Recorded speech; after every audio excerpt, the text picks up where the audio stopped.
Bom, continuando, agora nós já vamos de analisar uh, o indutor e o capacitor, né? Então, vamos fazer a mesma análise no indutor e no capacitor.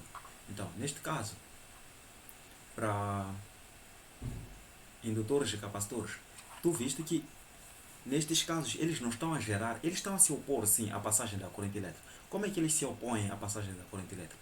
É porque eles geram uma outra tensão que está a se opor àquela tensão principal. Por isso que eles não permitem a passagem de corrente elétrica. Mas diferente da resistência que está a criar a corrente elétrica. Entende, né? Então, neste caso, estou a tentar dizer que os indutores e os capacitores, eles não têm como tal uma resistência. Eles não estão a gerar corrente elétrica. Eles não estão a transformar energia elétrica em outra forma de energia. Eles simplesmente estão a usar aquela energia para gerar uma energia que está a se opor à passagem da corrente elétrica. E isso prejudica a fonte, porque estou a dizer que tem uma fonte, eu estou a criar uma outra fonte que está no sentido contrário da fonte principal. Como vocês viram, a tensão e a corrente ficam baralhados, então se deixam, a corrente está em frente, a tensão está atrás, e aquilo daí danifica a nossa fonte, danifica transformadores, por acaso. Então, assim como o próprio gerador pode ser danificado por causa disso. Eu estou a dizer que o gerador está a me trazer energia e eu estou a criar energia e estou a devolver no gerador. Obviamente que ele não vai aguentar, vai se estragar. Então, é por isso mesmo que nós sempre havemos de precisar de cargas resistivas. Por quê? Porque essas transformam a energia elétrica em outras formas de energia. Enquanto que essas outras cargas só estão a devolver a energia à nossa fonte. Então, elas são, por isso que estamos a chamar de reativas, estão a reagir. Entende, né? Estão a receber energia, estão a ficar zangadas, então estão a devolver aquela energia, tipo, tchau, mandou a energia de volta. Então, estão a reagir. Então, essa é uma coisa negativa. Então, por isso que são fontes reativas essas daqui. Depois já vamos falar mais sobre isso. Então, se são fontes reativas, obviamente que quando nós ligamos o capacitor, não cria curto-circuito, porque eu estou a dizer que ele não tem resistência como tal, mas não cria curto-circuito. Da mesma forma que se eu ligo o indutor, vocês fizeram isso com aqueles transformadores, ele não criou curto-circuito como tal. Por que, é que ele não criou curto-circuito? Porque estamos a admitir que ele tem uma dada resistência. No caso de indutores, estamos a dizer que tem aquela resistência do condutor. Então, aquela resistência do condutor nós já vamos chamar de reatância. Entende, né? Então, aquela resistência do condutor nós já vamos chamar aqui de reatância. Então, da mesma forma que o capacitor também, ele é feito com aquelas duas placas, né? Então, essas placas usaram algum tipo de material, talvez foi ferro, talvez foi plástico, não interessa, né? Então, usaram um determinado tipo de material. Então, esse material também tem uma dada capacidade, por isso que nós temos que as cargas que devemos de ter aqui, vão ser igual à capacidade deste capacitor, a capacidade do material que foi usado, multiplicado pela tensão. Então, por isso que devemos de usar esta equação que é usada para poder determinar a quantidade de cargas que devemos de ter aqui, ou seja, a diferença de potencial que há de ser criada aqui. Então, a este C aqui, estamos a falar da capacidade que este material tem de armazenar as cargas. Entende, né?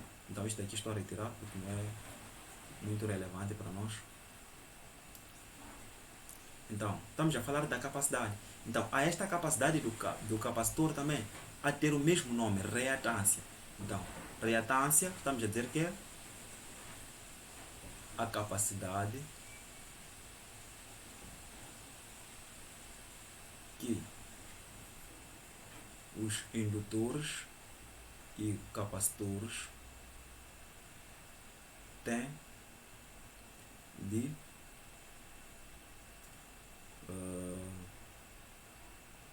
opor, de se opor à passagem da corrente elétrica. É como se fosse a resistência interna, a resistência do material, né? Aqui é a resistência do fio, aqui é a resistência de não sei que material foi usado para poder fazer este capacitor. Então, a isso nós devemos de chamar de reatância e devemos de representar como sendo X. Entende, né? Então, se eu quero dizer que tenho reatância do indutor, é dizer que é XL, porque é a resistência do material do condutor, que o que faz o condutor é isso daqui. Então, se eu quero dizer que tenho reatância do capacitor, é dizer que é, aqui é dizer é reatância reatância indutiva,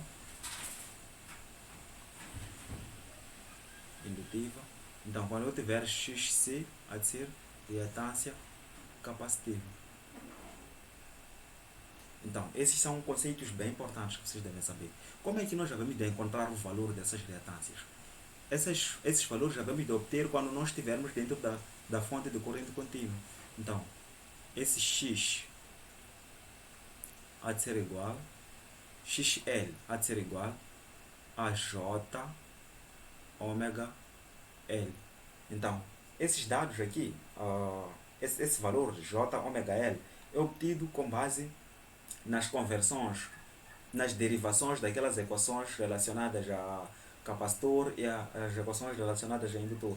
Só que eu não vos mostrei a outra forma de números complexos, porque isto daqui é um número complexo. Vocês podem ver, tem J esse daqui. Esse J é aquele J mesmo de parte imaginária, né? Então, eu não hei de vos mostrar a parte matemática disso, também porque é uma parte matemática um bocado complexa. Nem é recomendado que eu vos mostre por enquanto. Então, há de ser igual a J ômega L. Então, esse J aqui está a vir me dizer que esse daqui estará adiantado em 90 graus. Aliás, a tensão em relação à corrente, uma das coisas estará a 90 graus. E você já sabe quem é que está a 90 graus. Então, para XC, há de ser igual a menos J ômega C. Então, neste caso, estou a dizer que a corrente está adiantada em relação à tensão. Porque o foco é analisar a tensão. Entende? Né? Nós estamos a analisar a tensão. Então, se eu estou a analisar a tensão, significa que a tensão está atrasada em relação à corrente. Porque primeiro apareceu a corrente. Então, por isso que estou a dizer menos J. Então, neste caso, também estou a analisar a tensão. Lembra que eu forcei que a tensão estivesse em 0 graus? Perfeito. Então, é por isso mesmo que aqui há de ser sinal positivo nos indutores. Por quê? Porque a tensão está adiantada em relação à corrente. A corrente está atrás. Então, é exatamente por isso que temos esses valores. Então, sempre que você ver sinal positivo, fica sabendo que estamos a falar de indutores. Sempre que você ver sinal negativo, fica sabendo que estamos a falar de capacitores. Eita, essa coisa aqui não quer sair. Estamos a falar de capacitores. Então, é exatamente este princípio. Então, nós podemos, neste caso, resolver um pequeno exercício. Eu só espero que não passe muito tempo. Então, vamos supor que eu tenho um indutor qualquer aqui. Ou um circuito qualquer aqui. Que tenho... Ok, eu não havia dito aqui, ômega é igual a 2π vezes frequência. Então, essas coisas que vocês já conhecem. Então, tenho aqui um capacitor a capacidade do capacitor, que é o C, a ser igual a 2 milifarads. Então, posso ter também um circuito parecido, agora já com indutor. Então, há de ser de 3 milihenries. Então, essas são as unidades no sistema internacional, farads e henries. Esse M minúsculo é 1000, é 10 elevado a menos 3. Né? Então, se eu quiser saber qual é a resistência que a nossa fonte trifásica, aliás, a nossa fonte alternada há de ver sobre esses capacitores, esta fonte aqui, eu teria que saber qual é a frequência. Então, aqui vamos dizer que é de 50 Hz. A mesma coisa para aqui. Então, o nosso valor seria igual a aqui. Então, o nosso XC há de ser igual a menos J ômega C. Então, já vimos que ômega XC há de ser igual a 2π vezes frequência vezes o C. Então, XC há de ser igual a 2π vezes 50, que é a nossa frequência aqui, 50 Hz. Não tem tensão, não coloquei tensão. Isto aqui é 50 Hz, então podemos dizer que é 220 volts e 50 Hz. Então, vezes o C. O valor de C, dissemos que é 2000, então há de ser 2 milifarads. Então, se eu calcular essas coisas, terei...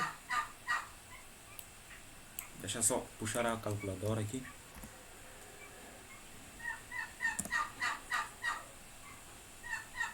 Então, apareceu na outra tela. Deixa só transferir para a vossa tela. Ok, aqui está. Então, teremos 2 vezes o π vezes 50. que é a nossa frequência, há de ser igual a 314.